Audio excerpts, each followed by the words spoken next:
What Democrats Are Really Pushing. By Derek Hunter. September 8, 2019, 12:01 a.m. The opinions expressed by columnists are their own and do not represent the views of townhall.com.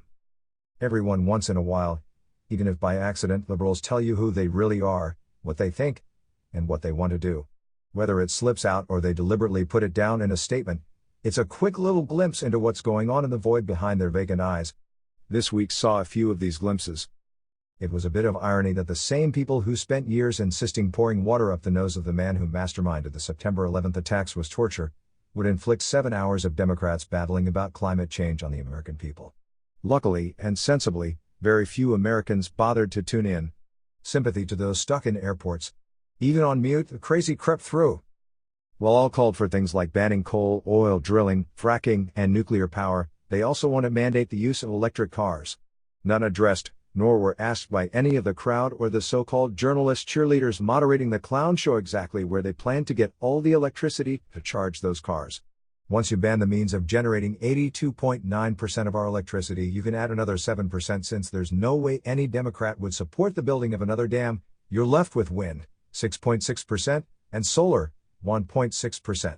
They might as well have called for putting sales on cars.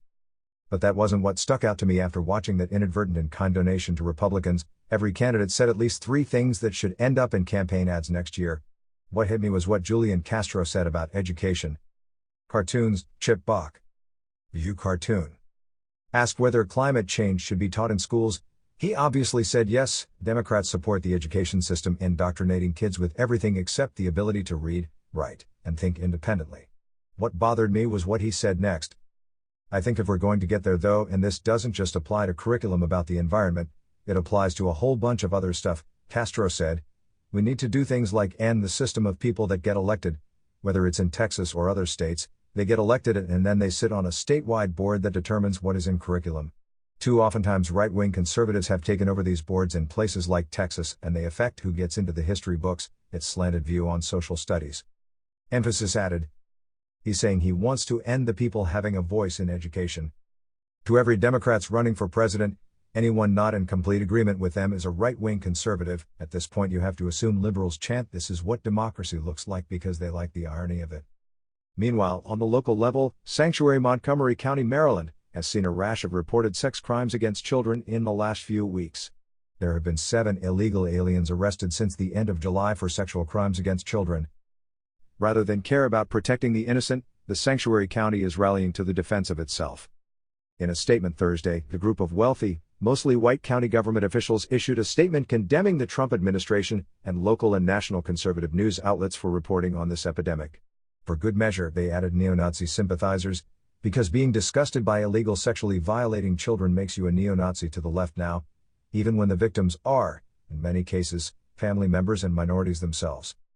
The elected accessories after the fact continued, saying, these individuals and organizations should be ashamed for spreading false information seeking to establish a baseless, illogical and xenophobic connection between a person's failure to obtain legal status and their propensity to commit a sex crime.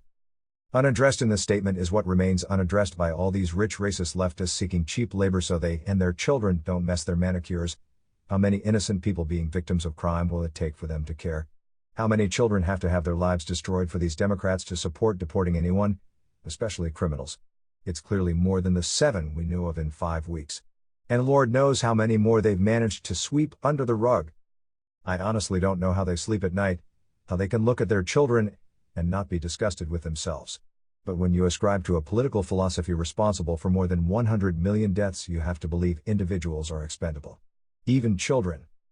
So Democrats want to ban everything that made us energy independent and lowered our CO2 output, by the way, while opposing the public having a voice in education, and condemn reporting on illegal alien crime. Agenda Uber allies, with German used deliberately. This is just a sample of what they're pushing, an accidental peek into their plans because they let the curtains open a little bit to expose their priorities. If this is what they're willing to admit to in the pursuit of power, what do you suspect they'll do if they obtain it? You have been listening to newswithavoice.com.